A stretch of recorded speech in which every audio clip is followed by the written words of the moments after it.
Hola, buenas tardes, bienvenides. ¿Cuánta gente? ¡Wow! De repente se me llenó la pantalla. ¿Qué pasó? Buenas. Hola. Hola. Para matizar, para encontrarnos, hola, ¿cómo estamos? Tenemos una consigna en el chat, que la voy a decir también verbalmente, que es, y si tienen un papelito, una lapicera, un fibrón, una fibra, puede ser el envoltorio de un caramelo, el celular, o mismo en el chat, escribir una palabra de bienvenida, de hola, ¿cómo estás? De te abrazo, te doy un beso, de un codito, algo que tengamos ganas de regalarnos hasta que empiece el conversatorio. Quería verlos. Camino. El sol. Aire. Abrazo. Aire. Un matecito curioso. Camino. Curiosidad. Aire. Aire. Ramas. Sol y abrazo. Abrazo. Hola, maestra. Muchísimas gracias por este pequeño encuentro. Les vuelvo a pedir por favor a todos que silencien los micrófonos. Vamos a dar comienzo a este segundo episodio del ciclo de conversatorios virtuales, crear, acompañar, construir en estos tiempos. En los primeros encuentros vamos a abordar reflexiones sobre la educación por el arte y su vínculo con la comunidad. Pedimos por favor que no apaguen sus cámaras para poder vernos, para poder encontrarnos, visualizarnos. Visualizarnos en una ronda, en una gran ronda que nos une a todos, a todas. Herbert dijo, el artista sensible sabe que sopla un viento amargo. Dentro de este viento amargo nos abrazamos, nos movilizamos, nos cuestionamos y nos inquietamos, como las hormigas en la tormenta. Así surge este colectivo de docentes, educadoras por el arte, artistas, personas sensibles que deciden compartir reflexiones en este contexto de aislamiento. Agradecemos enormemente a la profesora Adelaida Mangani, que comparte hoy este segundo encuentro. Adelaida es educadora y es creadora de una metodología para la enseñanza de la expresión artística, además de su vasta trayectoria artística, ¿no? Así que bueno, sin más preámbulos, te agradecemos muchísimo.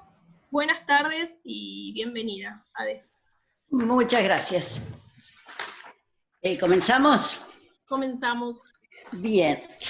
Estuve observando, pensando sobre las preguntas o los temas que ustedes sugirieron para este encuentro, y lo que pensé al leerlas todas, que había que agruparlas en dos grandes temas, como la preocupación de ustedes aparece en un área que vamos a llamarla el área teórica, y en otra área que la vamos a llamar la área práctica. En el área teórica están las preguntas fundantes, ¿qué es la educación por el arte? ¿Qué pasa con el vínculo docente-alumno? O aparece el nombre del vínculo docente-alumno, ¿qué es el emergente? Es decir, son todas inquietudes que tienen que ver con lo que nosotros llamaríamos el trabajo en el aula. Eso pasa en el aula, el vínculo se establece en el aula, y en el aula es donde surgen los emergentes, y es a partir de ellos que uno se plantea cuándo tiene que trabajar a partir del emergente, cuándo no. Ese es un gran tema que ustedes plantean. Y el otro, que yo lo voy a llamar el enfoque práctico, es donde ustedes se plantean distintas cosas.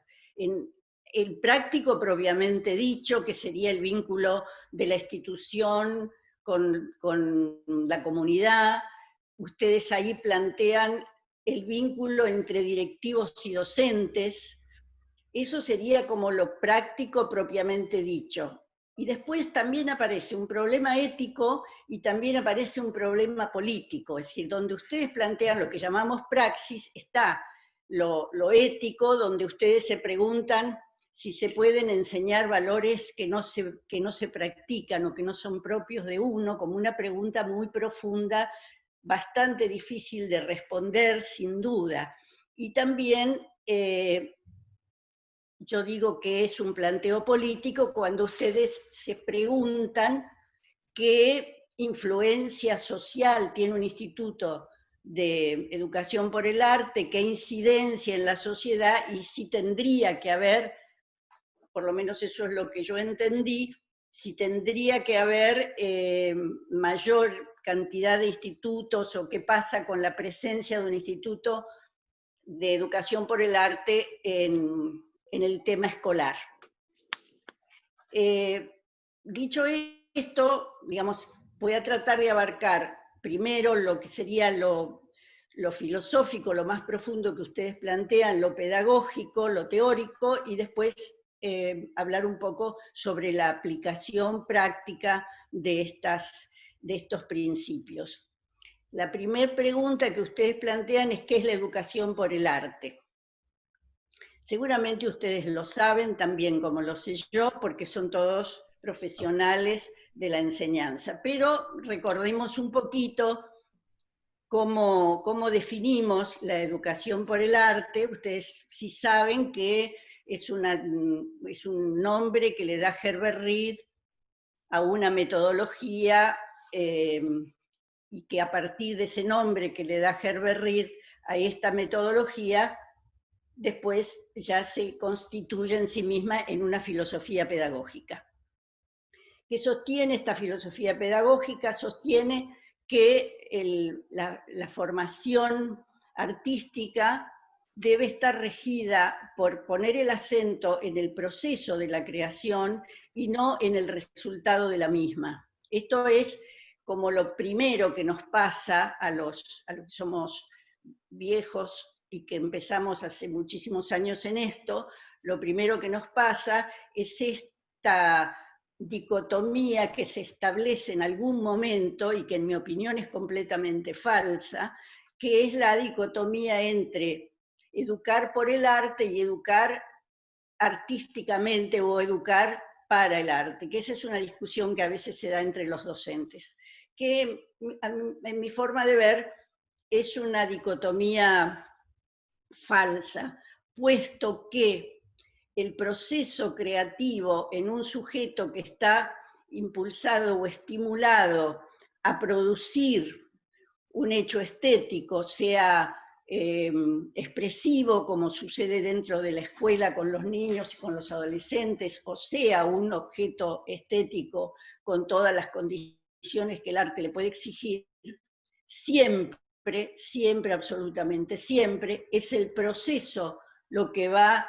a producir ese objeto, y siempre, absolutamente siempre, ese objeto producido va a querer ser, por el sujeto que lo produjo, va a querer ser mirado por otros. Entonces, hay una necesidad de resultado en el sentido de que lo que se produce para que sea mirado, y un acento profundo sobre el proceso, porque el proceso creativo de una persona es aquello que moviliza, o que es movilizado, para decirlo mejor, es movilizado por el conflicto básico de todo ser humano, que es el conflicto de sublimar los conflictos más profundos que uno trae a este mundo cuando nace, que es la posibilidad de juntar dentro de sí sus partes separadas y producir a través de ese hecho creativo la sublimación de esas dos partes separadas que todos los seres humanos tenemos. Vamos entonces a pensar un poco, esta sería nuestra definición de educación por el arte, y decimos además que esta filosofía tiene un método que llamamos el método de la libre expresión, y que es a partir de ese método que nosotros proponemos, estimulamos al sujeto para que el sujeto se pueda expresar artísticamente.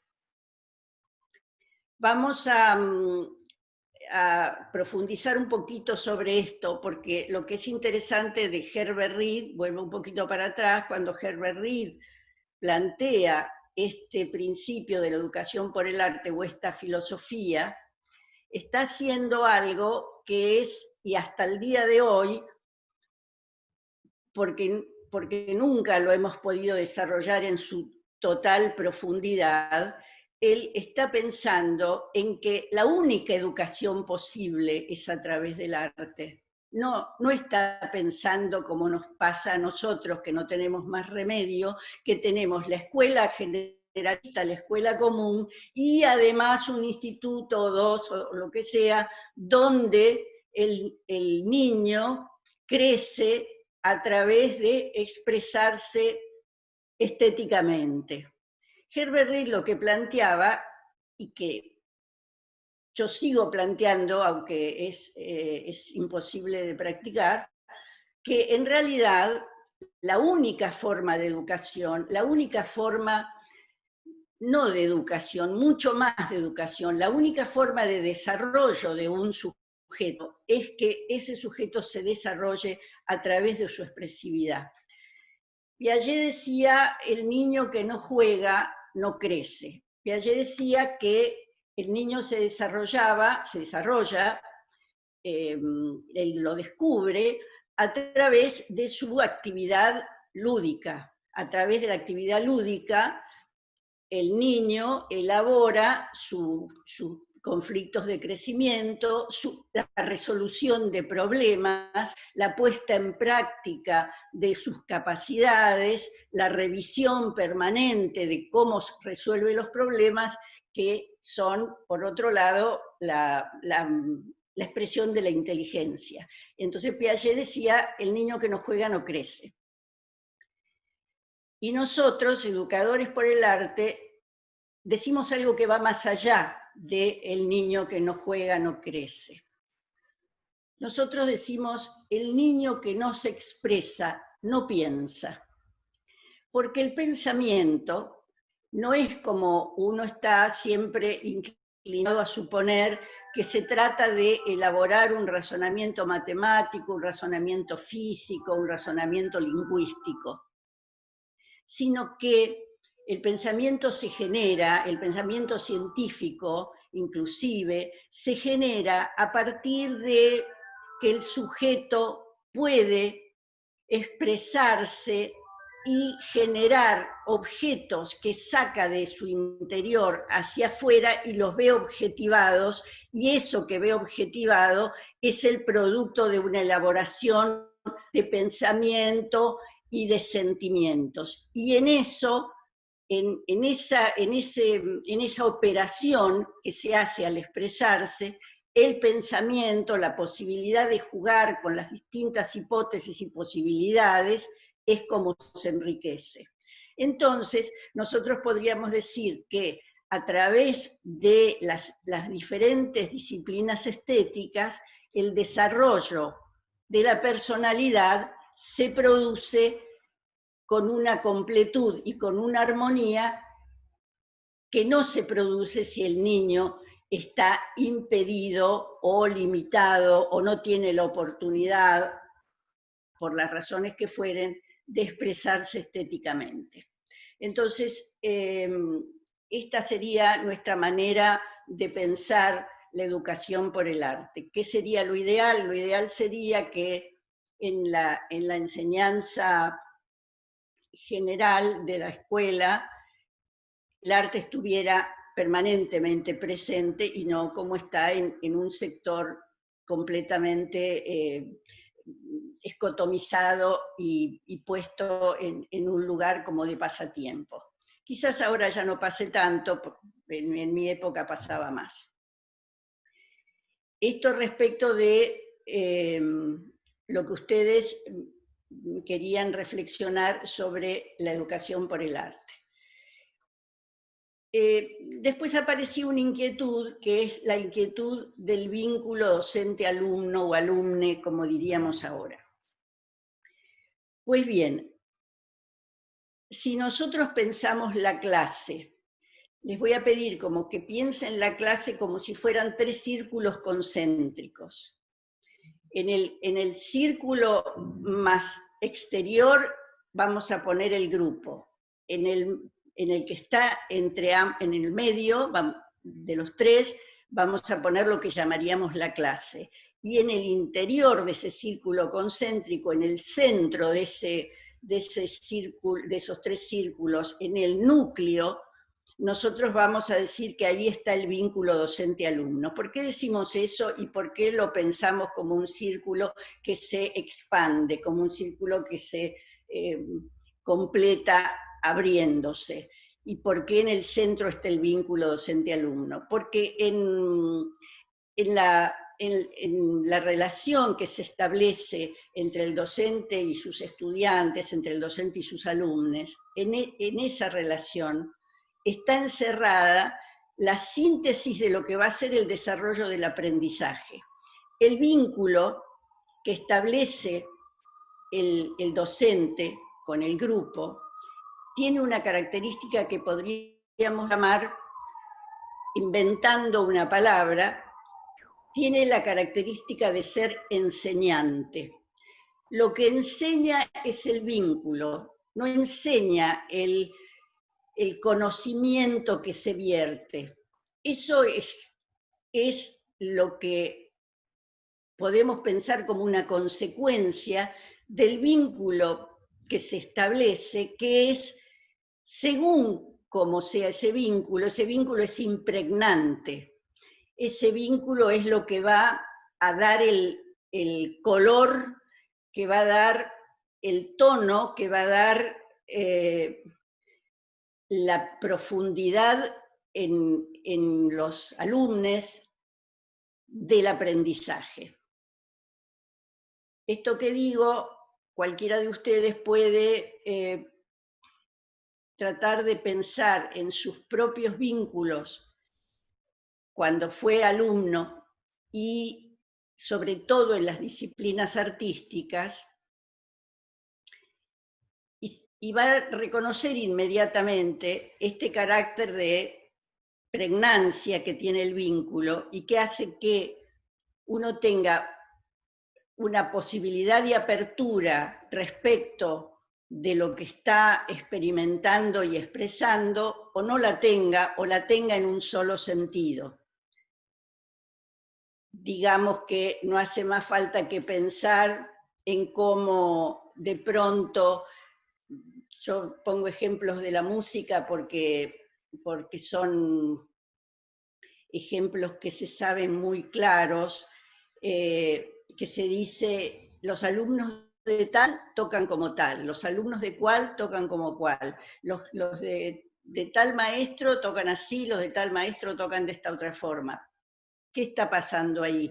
¿Qué estamos leyendo ahí? Estamos leyendo eso, estamos leyendo que ha habido una pregnancia del vínculo que se estableció. ¿Eso es bueno? No, eso no es bueno, pero de todas maneras eso es lo que sucede. Digo, no es bueno que desde el vínculo uno como docente esté transmitiendo una sola forma, una sola manera, una sola vía de expresión. Entonces, por eso el vínculo es tan importante y por eso uno como docente tiene que trabajar profundamente sobre uno mismo para justamente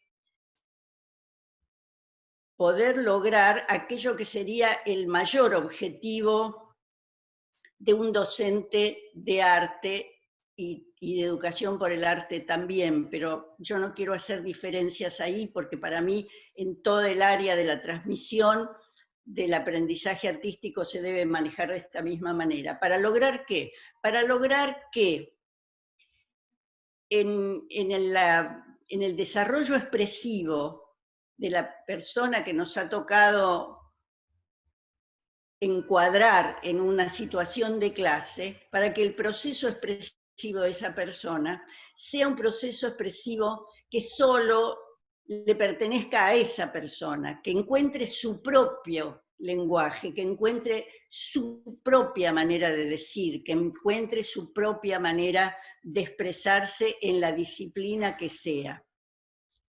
Por ejemplo, cuando uno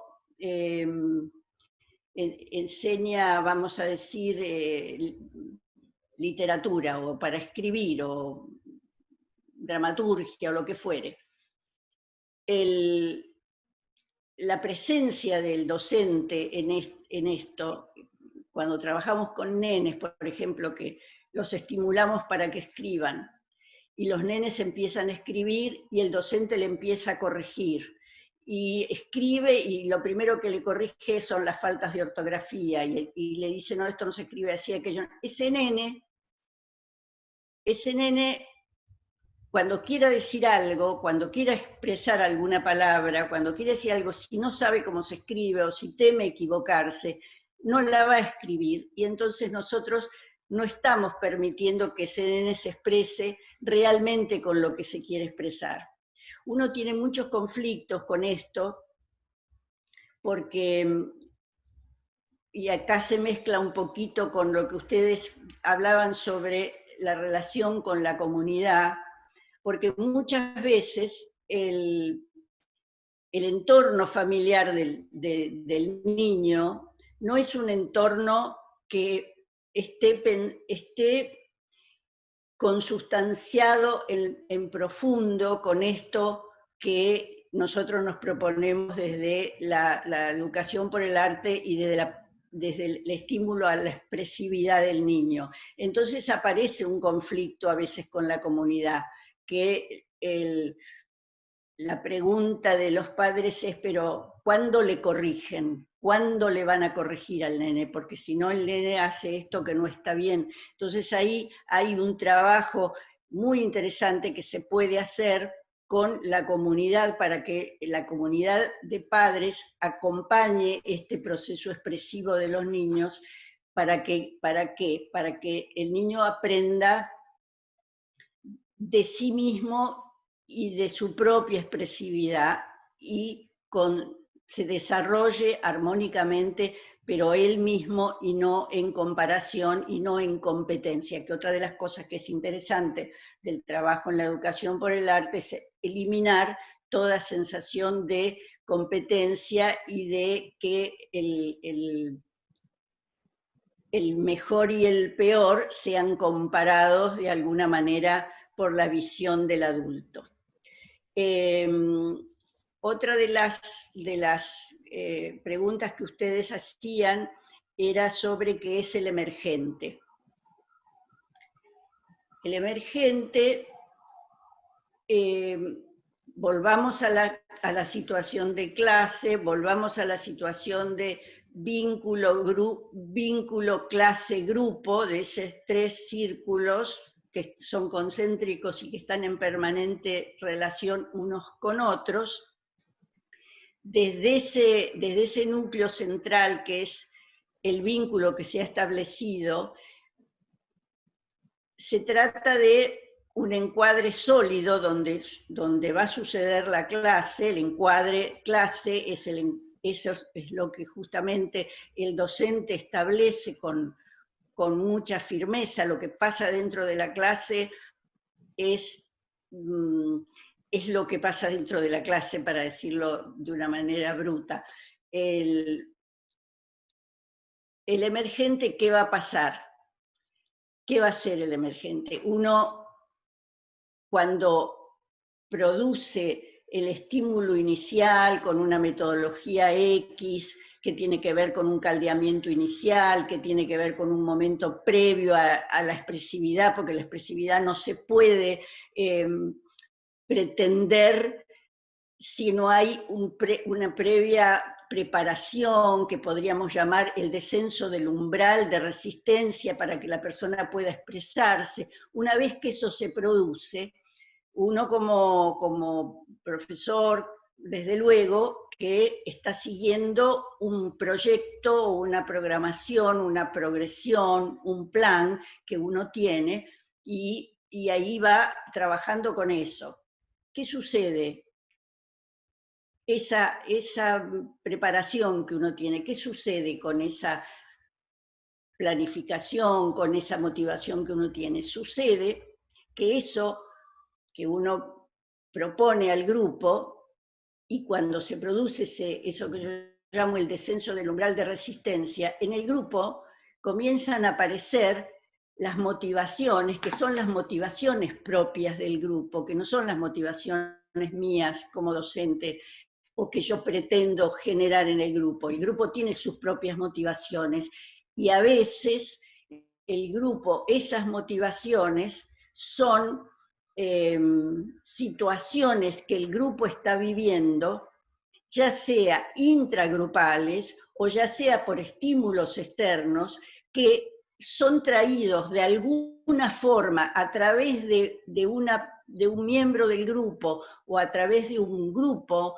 subgrupo dentro de ese grupo, son traídos de alguna manera a través de lo que se está expresando como el tema, como la problemática que el grupo necesita tratar a través de lo expresivo. Y uno toma eso que el grupo trae y ese es el emergente. El emergente es algo que surge a través a lo mejor de una sola persona del grupo, pero que está expresando la totalidad de lo que el grupo, como proceso de integración, de problemática propia, de necesidad de tratar determinados problemas, expresa a través de uno o de un pequeño subgrupo. Entonces, si uno trabaja con ese emergente que el grupo proporciona, que el grupo trae, si uno trabaja con eso, a través de eso se produce una elaboración de una problemática y una superación de esa problemática. Si uno lo ignora, porque uno a veces, los docentes a veces tienen este tema de que tienen que trabajar para su plan, o tienen que trabajar para su programa, o tienen que trabajar para el cumplimiento de determinadas normas que se tienen que desarrollar según pautas establecidas. Entonces, ignora estos procesos emergentes porque le torcerían de alguna manera su posibilidad de trabajo, y entonces esos emergentes se enquistan y producen situaciones grupales que, como nosotros trabajamos con disciplinas artísticas y siempre son expresivas, de alguna manera van a estallar en algún otro momento, o van a ser, sobre todo, porque no importaría tanto lo de estallar, que de último eso es una forma de expresarlo, sino lo más grave es que se bloquea la expresividad. Y la expresividad se bloquea y el grupo empieza a no producir, a no poder, a no ocurrírsele, a quedarse frenado, a parecer desinteresado. Y lo que está pasando ahí, y no lo supimos leer a tiempo, es que había emergentes que debían ser tomados en lo expresivo y elaborados a través de lo expresivo para resolver esa conflictiva del grupo. Eso sería más o menos como uno debería leer y trabajar con el emergente. Creo que ya me pasé de la media hora. ¿Qué hacemos? No, podemos pasar a las preguntas, ¿te parece? ¿O quedó algo? ¿Perdón? ¿Podemos pasar a las preguntas, te parece?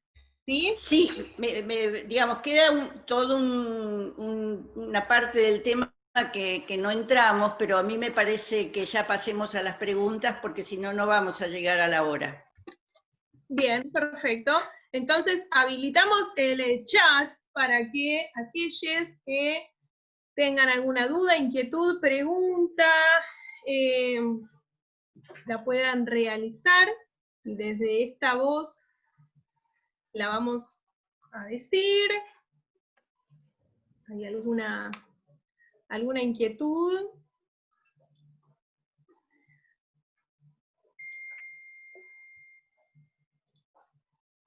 Si no hay alguna inquietud, podemos seguir, Ade, si te parece. No, bueno, pero yo no tengo, podemos seguir, pero... A ver.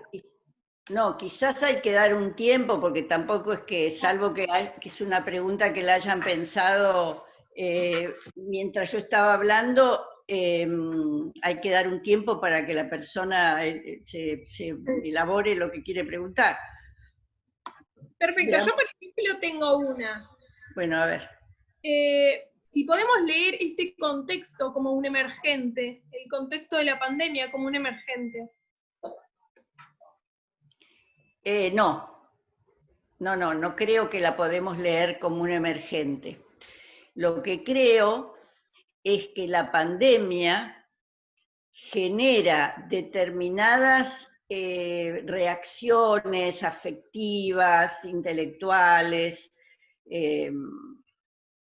digamos, neuróticas, que esas reacciones en conjunto de pequeños grupos sociales o de pequeñas comunidades educativas o demás, esas generan una cantidad de situaciones que sí pueden ser tomadas como emergentes para trabajar con ellas. No es que la pandemia en sí es un emergente.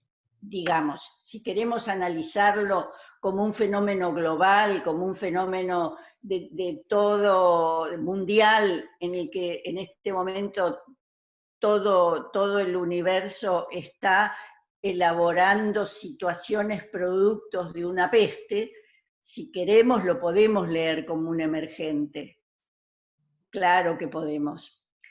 Yo entiendo tu pregunta como que vos me lo decís, en nuestras pequeñas comunidades, ¿esto es un emergente? No, esto es un estímulo externo que nos provoca a nosotros una situación que en determinadas comunidades se va a expresar y va a emerger según esas comunidades tengan más o menos elaborada esta situación que les está sucediendo. Pero esta pandemia, por lo que yo puedo ver y por lo que me cuentan las personas que trabajan en algunas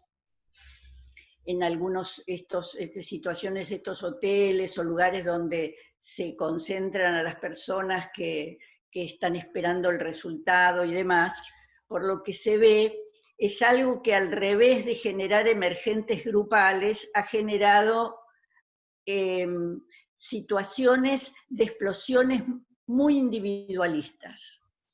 Entonces es interesante para analizarlo desde ese lugar.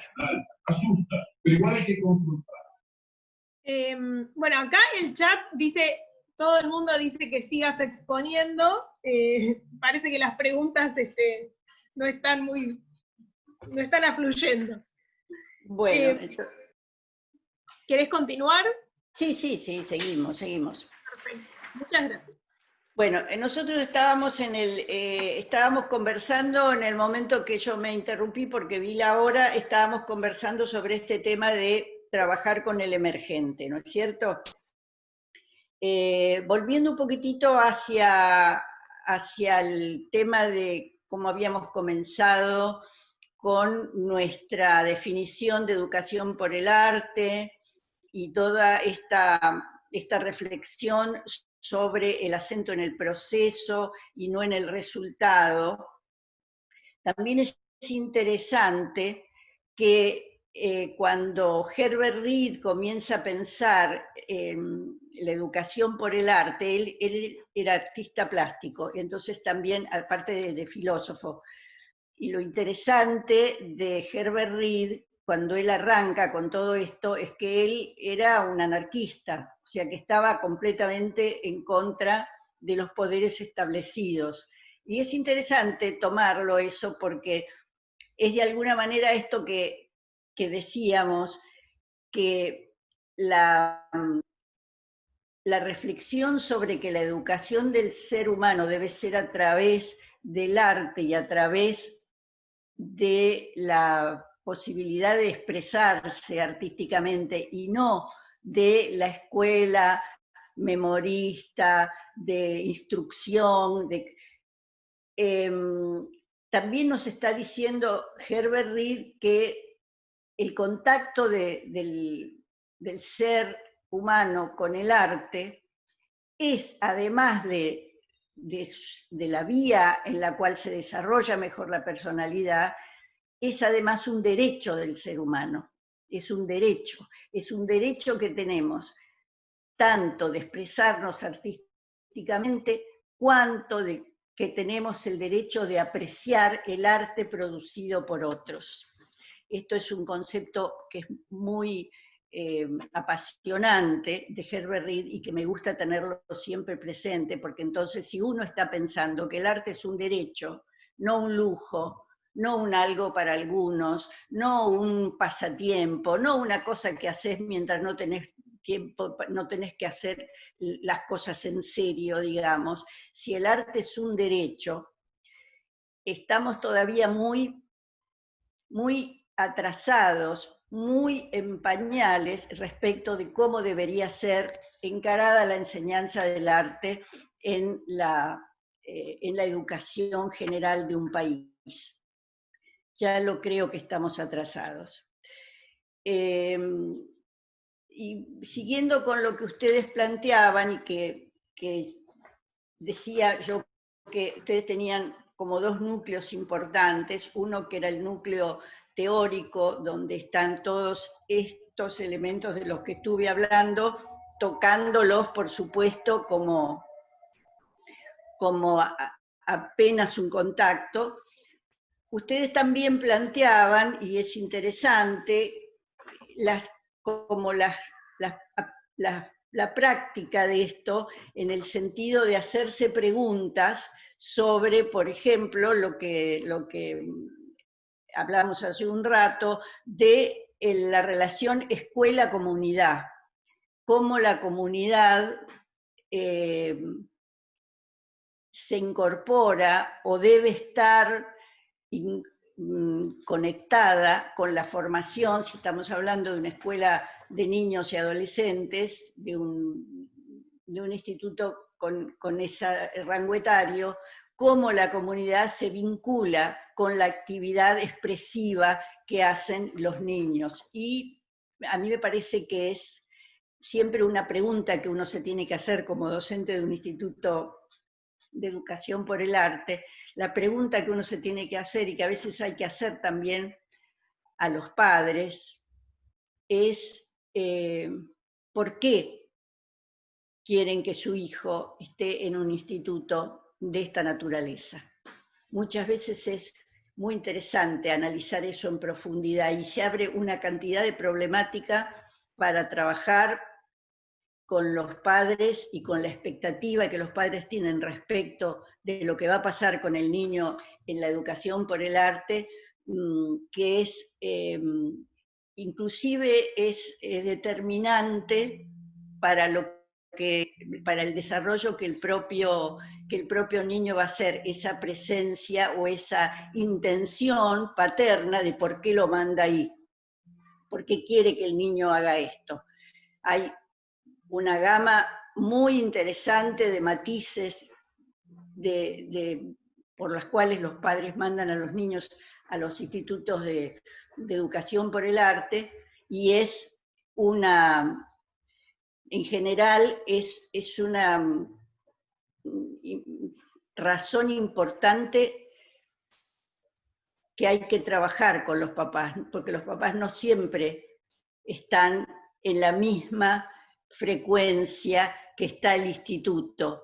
Entonces, la relación con la comunidad tiene que ver con hacerse, primero de todo, esa pregunta. ¿Por qué ese padre está...? ¿Por qué lo hacemos esa pregunta? Esa pregunta la hacemos porque no hay un instituto vocacional en cada barrio donde todos los niños tengan su escuela común y la escuela de arte. No hay. Hay uno en Avellaneda y hay uno en la Ciudad de Buenos Aires y en una época había uno en Rosario, que no sé si existe todavía.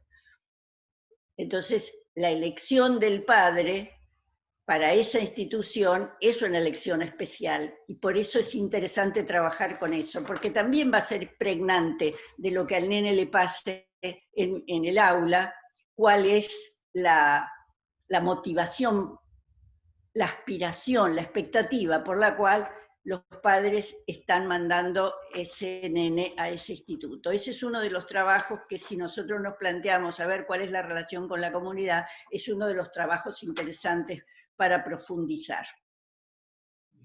Otra de los planteos que hacían ustedes con respecto a esto de la relación con la comunidad es si en este momento de aislamiento social o de distanciamiento social se puede trabajar en educación por el arte.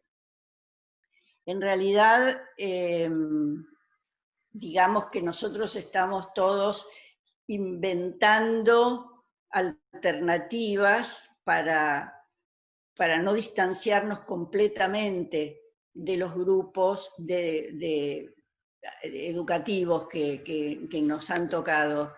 Estamos inventando.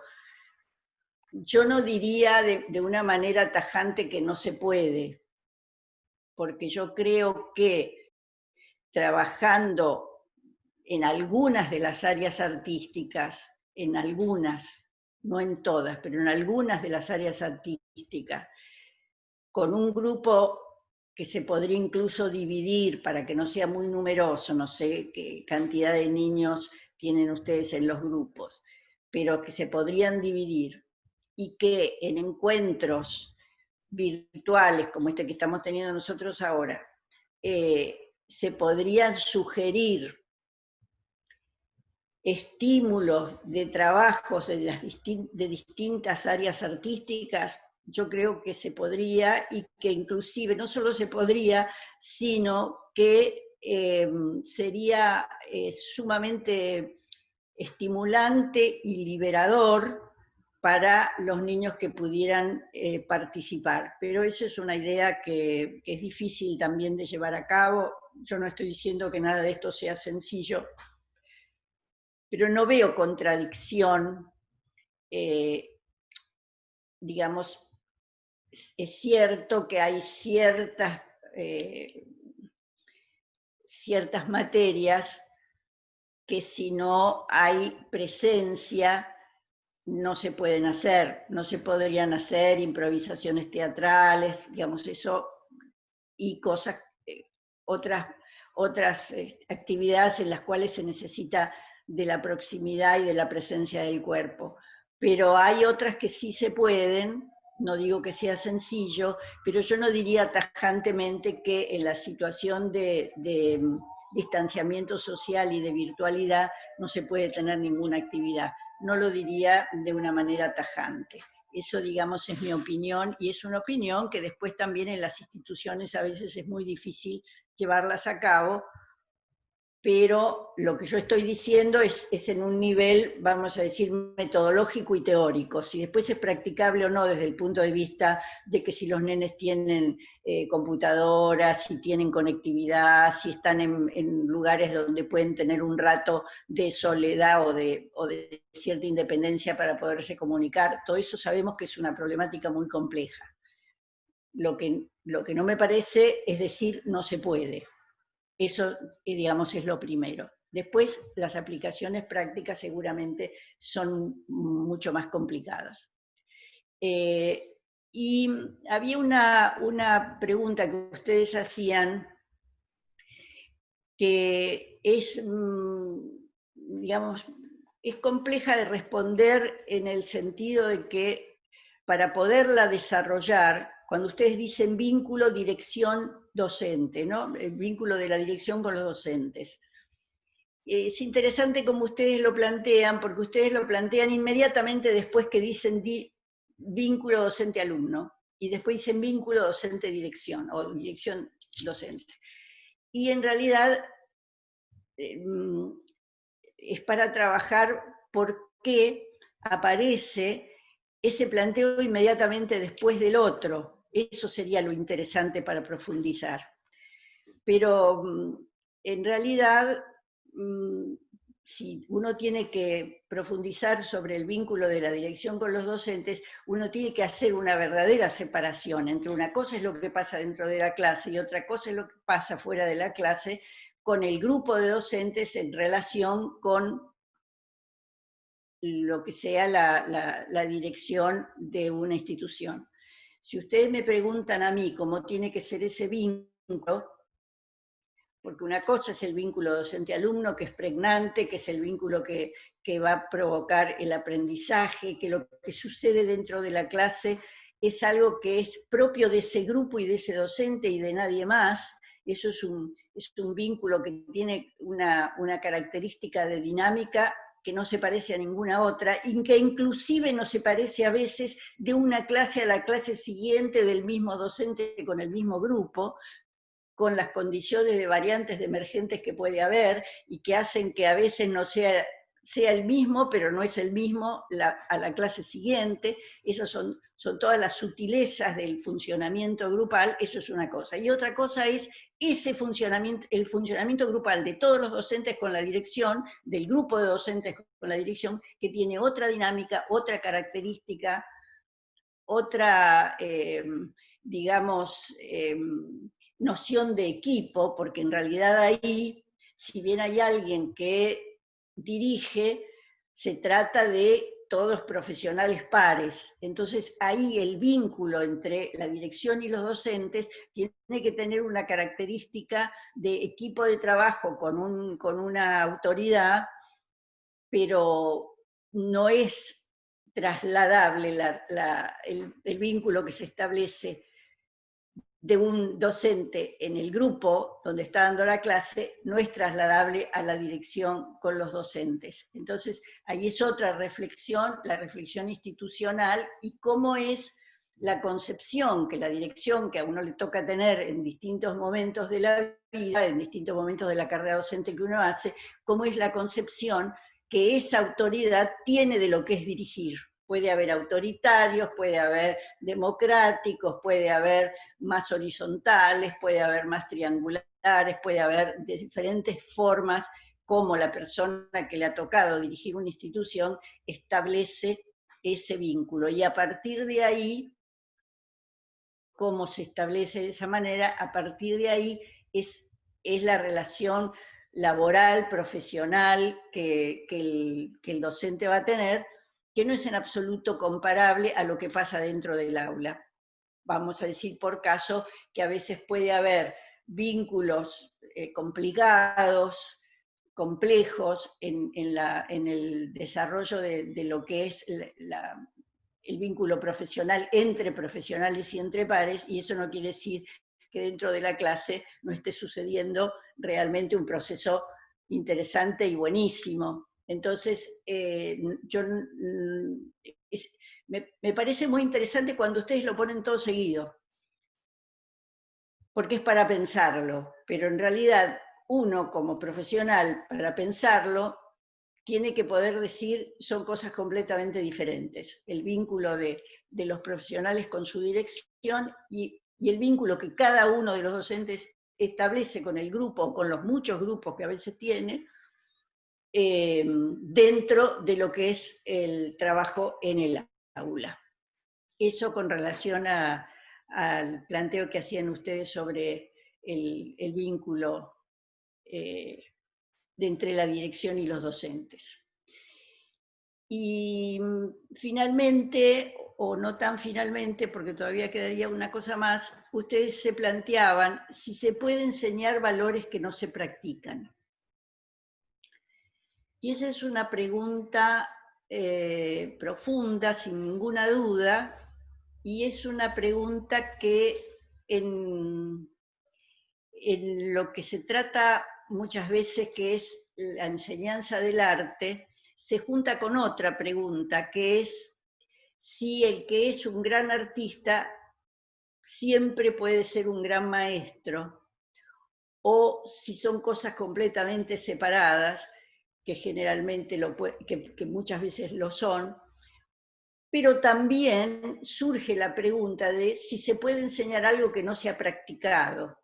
Ustedes ahí hablan de valores, lo cual lo hace todavía más, digamos, más difícil de responder, en parte porque también uno ahí tendría que hacerse la pregunta sobre esos valores deben ser enseñados, y eso ya es una reflexión que uno se tendría que meter mucho rato a charlar sobre eso, si los valores pueden ser enseñados o si los valores son aquellas convicciones morales que cada sujeto trae por sí mismo y que le son propias y que en sí mismas, más allá de que a uno le parezcan bien o no le parezcan bien, que uno las comparta o no las comparta, no se enseñan, sino que es con lo que el niño o la persona que viene a formarse a una clase es con lo que viene, y con esa moral, con esa postura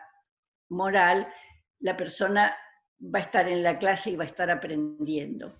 Entonces, uno se pregunta si uno le va a enseñar algo sobre eso o no le va a poder enseñar nada, porque eso ya viene de alguna manera constituido. A mí me hace pensar que la pregunta, cuando ustedes dicen si se pueden enseñar valores morales que no se practican, tal vez se estén refiriendo no solamente a valores morales, sino a concepciones que tengan que ver más con, tal vez, con lo autoritario, o que tengan que ver con las decisiones que se toman respecto de lo laboral, que tal vez tenga que ver con eso.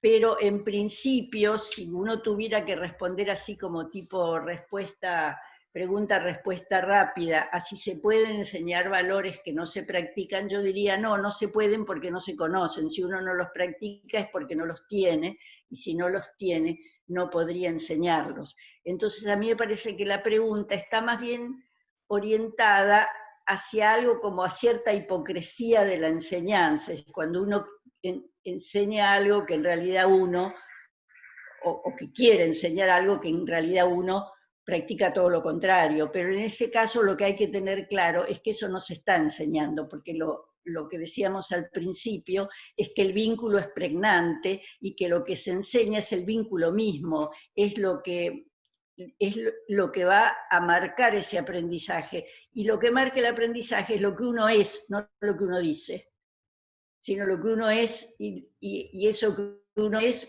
lo que se desarrolla permanentemente en el vínculo.